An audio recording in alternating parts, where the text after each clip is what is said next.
fait, c'est ma mère qui voulait pas que je joigne les forces. Elle pensait quand je joignais les forces que j'allais aller faire la guerre. J'ai expliqué c'était quoi mon emploi. Elle comprend maintenant pourquoi j'ai joint les forces, puis maintenant, elle me supporte à 100 Mon nom est Stéphane Lacasse, caporal. Mon métier est mécanicien d'avion. Parce que j'étais en bas de 18 ans, ça prenait le consentement de mes parents. Les parents ont refusé de signer. Fait que j'ai été pour une école de métier, j'ai été faire mon cours de débosselage.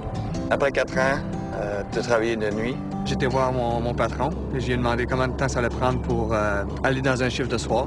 Et la réponse a été entre 4 et 5 ans.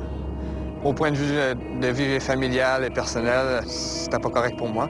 Donc, j'ai cherché pour une autre solution. J'ai opté plus pour aller retourner à l'école, mais après avoir travaillé, retourner à l'école sans argent, faire des paiements, c'était quasiment impossible. Je suis revenu sur ma décision de joindre les forces. Je pense que comme le militaire, c'est une des emplois les plus sûrs qu'on peut avoir. Je sais que demain matin, quand je me réveille, que j'ai encore un emploi. En tant que technicien aéronautique, j'ai eu le cours de tout l'avion au complet. Qu'est-ce que j'aime dans mon travail, c'est la diversité des tâches qu'on peut faire sur l'avion.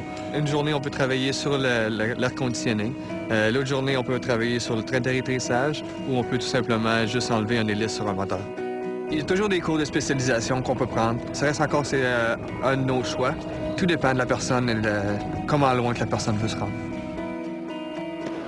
Qu'est-ce qui rend vraiment fier dans mon travail, c'est, premièrement, c'est quand j'entraîne des personnes puis qui excellent dans le métier. Deuxièmement, quand je travaille sur les moteurs puis on a des problèmes puis on se casse vraiment la tête pour trouver, qu'on répare puis que l'avion peut aller faire sa mission. Une autre des choses qui me rend très fier, c'est toutes les missions humanitaires qu'on fait. Le plus grand mythe, je pense, c'est plus le préjugé qu'on a à propos des forces armées, c'est qu'on est là juste pour faire la guerre. On va un peu partout au travers du monde juste pour construire des écoles, supporter les personnes qui sont dans le besoin.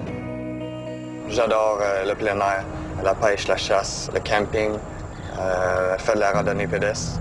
Ça m'apporte un esprit de relaxation. Juste la nature, le bruit de la nature. J'ai grandi en campagne et mon sentiment de jeunesse me revient un peu en dedans de moi quand je suis dans le bois ou sur le bord d'une rivière. On est comme une famille, puis on se soutient un et l'autre. Quand il y a un de nos amis, un des camarades de travail, qui part en mission ou en déploiement, toutes les autres personnes s'occupent de sa famille. Je pense que c'est ça qui est vraiment important, l'esprit de famille. Mais je l'ai toujours dit à mes parents, ça. Je l'ai toujours dit que c'était la meilleure décision que j'ai prise dans ma vie.